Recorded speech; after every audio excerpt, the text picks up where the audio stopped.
everyone, I'm CA Dhwani Ahuja, and in today's video we are going to study issue of debentures from the point of view of redemption. In my previous videos I've already explained basics of debentures, issue for debentures for cash, issue for debentures for other than cash, issue of debentures as collateral security. The link of those videos I shall provide in the description box. Do check them out as well.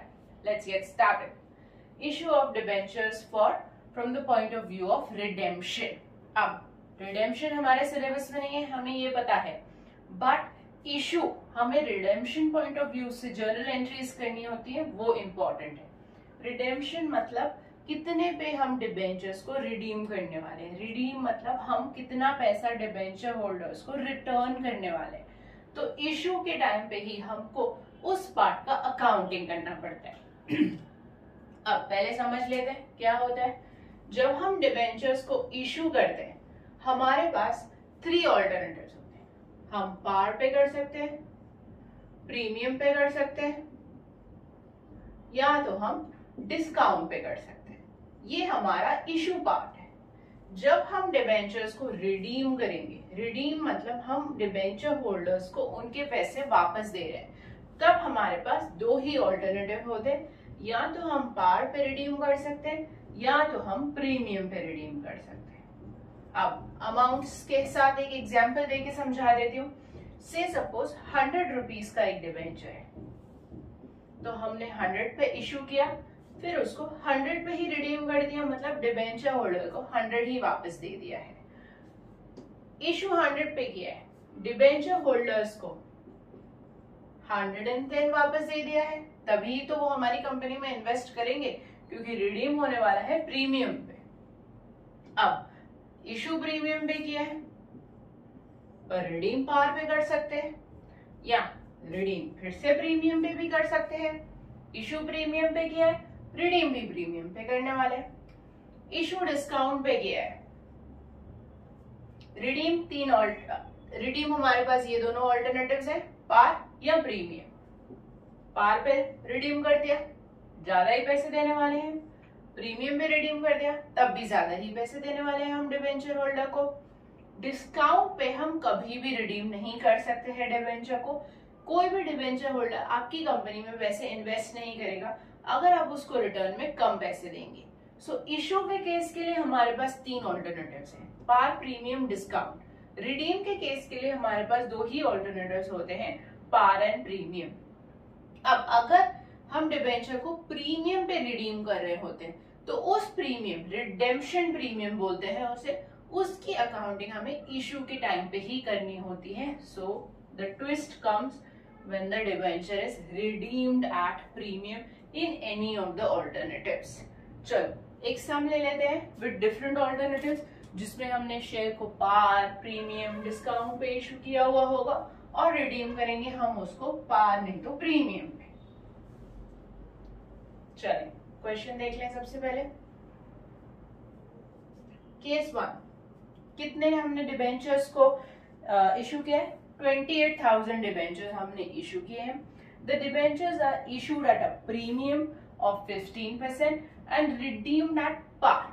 So premium है 15% का और redeem करने वाले हैं हम पार पे. 100 rupees का debentures है, तो प्रीमियम आएगा 15 रुपीज, रिडीम करेंगे तो 100 रुपीज पे रिडीम करेंगे. सबसे पहले एंट्री देख लेते हैं. Bank account debit to debenture application. इस टाइम पे हमें डिबेंचर होल्डर से पैसे मिलने वाले हैं. 28,000 हमारे डिबेंचर्स हैं. We are issuing at a premium of 15%, मतलब हमारे डिबेंचर की वैल्यू कितनी है? 115. So the debenture holders are going to pay us 115. So we are going to get from them 32,20,000.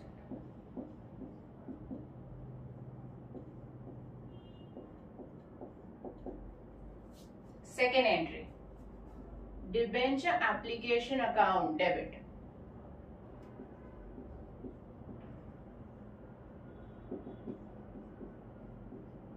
to 10% debentures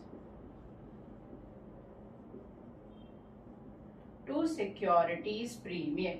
हमने इशू प्रीमियम पे किया है, ये इशू वाला प्रीमियम है, that is called as securities premium. Debenture application का amount वहां से ऊपर से लिख रहा है 3,20,000। डिबेंचर और सिक्योरिटीज का अमाउंट कैसे आएगा? 28,000 डिबेंचर्स, 100 उसका फेस वैल्यू है, सो ये आ जाएगा 28 लाख। प्रीमियम कितना है? 15 रुपीज। सो 28,000 इंटू 15, प्रीमियम अमाउंट आएगा 4,20,000। इसको हम रिडीम कर रहे हैं एट पार, तो कोई टेंशन नहीं है, एंट्री में कुछ चेंज नहीं आएगा, यही एंट्री रहेगा। चलिए अब केस 2 देखते हैं। केस 2 में क्या हो रहा है? हम डिबेंचर्स को प्रीमियम पे इशू करें और रिडीम भी प्रीमियम पे करें। इशू प्रीमियम है 10%। सो कितने डिबेंचर्स हैं? 30,000 डिबेंचर्स। 10% प्रीमियम मतलब उनकी वैल्यू आएगी 110। 10 प्लस 10 रुपीज प्रीमियम, सो डिबेंचर का वैल्यू आ जाएगा 33 lakh.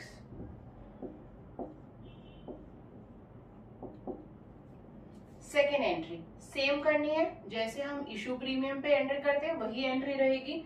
Debenture application to 10% debentures to securities premium. Application का अमाउंट ऊपर से लिखना है 33 लाख। डिबेंचर्स का amount face value 30,000 into 100, 30 lakh. Securities premium amount 30,000 into issue premium. Securities premium जो वर्ड यूज होता है वो इशू प्रीमियम के लिए यूज होता है, वो आएगा 3 लाख। अब the new information that is the debenture is redeemed at a premium. जब डिबेंचर प्रीमियम पे रिडीम हो रहा है तब हम उसकी accounting at the time of issue ही करेंगे। सो क्रेडिट करेंगे to premium on redemption. Why is this done? We have to account for, हमें रिडेम्पशन प्रीमियम के पैसे इशू के टाइम पे ही साइड में करके रखने हैं, इसीलिए इशू के टाइम पे ही हम अकाउंटिंग कर रहे हैं। कितना प्रीमियम हम दे रहे हैं? 15%, that is going to come 15 rupees. So amount आ जाएगा 4,50,000। अब सेकेंड इफेक्ट तो देना है, क्रेडिट साइड तो लिख लिया, सेकेंड इफेक्ट कहाँ आएगा? डेबिट साइड पे। किस अकाउंट को हम डेबिट करने वाले हैं? Loss on issue. Loss on issue को डेबिट करेंगे। कितना डेबिट करेंगे? सेम अमाउंट, जितना हमारा रिडेम्पशन का प्रीमियम है उतने ही अमाउंट से हम डेबिट करेंगे लॉस ऑन इशू अकाउंट को। प्रीमियम ऑन रिडेम्पशन, रिडेम्पशन पे जो प्रीमियम देने वाले हैं वो अमाउंट है, उसकी अकाउंटिंग इशू के टाइम पे करना है, उसी टाइम पैसे साइड करके रखने हैं, इसलिए तभी ही क्रेडिट पे लिखेंगे। सेकेंड इफेक्ट आएगा लॉस ऑन इशू। लॉस हो रहा है हमारा, इसलिए लॉस ऑन इशू को हमने डेबिट किया है। ये चेंज आता है जब हम प्रीमियम पे रिडीम कर रहे हैं, ये आइटम नया एड अप हो जाता है। क्लियर? चले आप थर्ड केस देख लेते हैं। थर्ड केस में क्या हो रहा है? हम इशू एट पार कर रहे हैं एंड रिडीम एट प्रीमियम कर रहे हैं। इशू एट पार कर रहे हैं तो फर्स्ट एंट्री क्या आएगी? Bank to debenture application. कितने डिबेंचर्स है? 80,000। एट पार है तो वैल्यू कितनी आएगी डिबेंचर्स की? 100 rupees. So 80,000 into 100, that is going to come 80 lakh.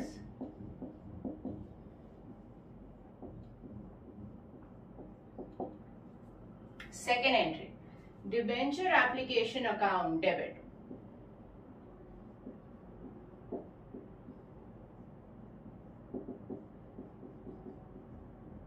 To 10% debentures.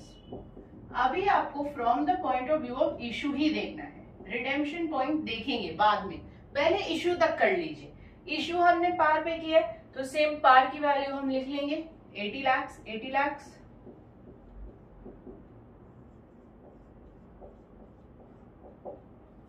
अब रिडेम्पशन पॉइंट ऑफ व्यू पे चले जाते हैं। रिडेम्पशन पे हम क्या कर रहे हैं? इस डिबेंचर को रिडीम कर रहे हैं एट अ प्रीमियम ऑफ 10%। जब भी रिडेम्पशन प्रीमियम पे हो रहा है तो नया अकाउंट हमें ऐड करना है, that is called as premium on redemption. इसे हमेशा क्रेडिट करना है। सिक्योरिटीज प्रीमियम नहीं है, सिक्योरिटीज प्रीमियम इशू प्रीमियम होता है। जो रिडेम्पशन वाला प्रीमियम होता है वो प्रीमियम ऑन रिडेम्पशन अकाउंट में जाता है। कितना प्रीमियम दे रहे हैं हम रिडेम्पशन पे? 10%, 10 रुपीज। So 80,000 into 10, 8 lakh. अब ये सेम अमाउंट हम ऊपर डेबिट में लिखेंगे, लॉस ऑन इशू। ये हमारा लॉस हो रहा है at the time of issue, so ये सेम अमाउंट लिख दे रहा है 8 लाख लॉस ऑन इशू पे।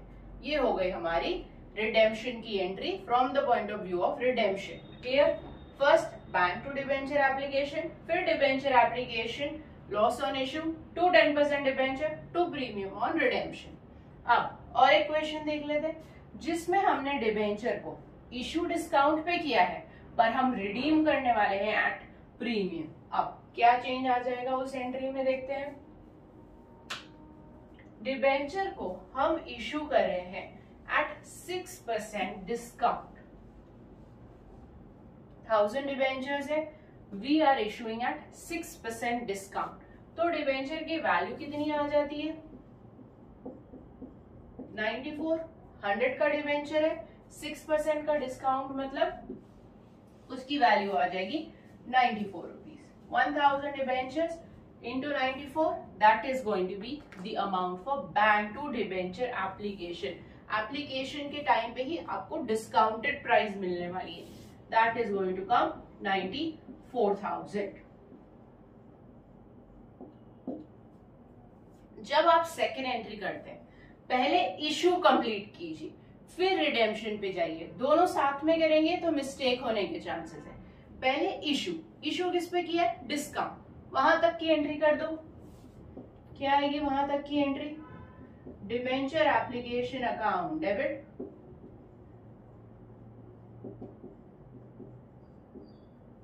Discount on issue account debit,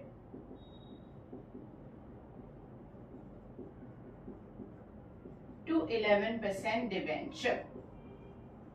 पहले issue point of view finish करो फिर रिडेम्पशन पॉइंट ऑफ व्यू पे जाना है। ये अमाउंट ऊपर से आएगा डिबेंचर एप्लीकेशन का 94,000। डिबेंचर हमने इशू किए हैं 6% के डिस्काउंट पे, that is 6 rupees. So 1000 into 6। उसके बाद आएगा आपका डिबेंचर का अमाउंट फेस वैल्यू पे 1000 इंटू 100, 1 लाख। ये हो गया issue point of view finish. अब जाएंगे रिडेम्पशन पॉइंट ऑफ व्यू पे, फिर आगे पढ़ना है redeemable eight a premium of 5%। So redemption का प्रीमियम कितना है? 5 रुपीज। तब हम क्रेडिट करेंगे प्रीमियम ऑन रिडेम्पशन अकाउंट को। जब भी प्रीमियम ऑन रिडेम्पशन क्वेश्चन में है तो इस अकाउंट को क्रेडिट करना है। प्रीमियम ऑन रिडेम्पशन कितना अमाउंट है? 5%। 5% मतलब 5 रुपीज। 100 का शेयर है हमारा, 5% आएगा 5 रुपीज। नंबर ऑफ डिबेंचर्स है 1000, सो 1000 इंटू 5, 5000। ये आ गया premium on redemption. Second effect debit side पे हमको लिखना है लॉस ऑन इशू। जब भी आप प्रीमियम ऑन रिडेम्पशन को क्रेडिट करेंगे आपको मैंडेटरीली लॉस ऑन इशू को डेबिट ही करना है। So loss on issue debit 5000। ये हो गई एंट्री कंप्लीट। एक और ऑप्शन है आपके पास, आप ये दोनों को साथ में मर्ज कर सकते हैं। दो अलग अलग अकाउंट लिखने की जरूरत नहीं है, दोनों का लॉजिक सेम है, दोनों का रोल सेम है। सो आप एक ही अकाउंट लिख सकते हैं कंबाइंड। सीधा आप लॉस ऑन इशू ही लिख सकते हैं, डिस्काउंट ऑन इशू नहीं लिख सकते, लॉस लिख सकते हैं। डिस्काउंट को लॉस के अंदर डाल देना है तो हमारी एंट्री क्या आ जाएगी? Loss on issue 11,000। इसमें जो डिस्काउंट है 6,000 का और जो लॉस है 5,000 का, जो प्रीमियम ऑन रिडेम्पशन है वो मैंने दोनों को इंक्लूड कर दिया। सो लॉस ऑन इशू 11 करके लिख दिया है। ये आ गई डिस्काउंट पे इशू किया है और प्रीमियम पे रिडीम किया है। तो आज की वीडियो में हमने पूरे डिफरेंट टाइप्स ऑफ इश्यूज सीखे from the point of view of redemption. आगे के वीडियोस में हम सीखने वाले हैं interest and writing off of discount. If you found this video helpful, please like, share and subscribe to my channel. In case of any doubts, please write in the comment section. Thank you for watching.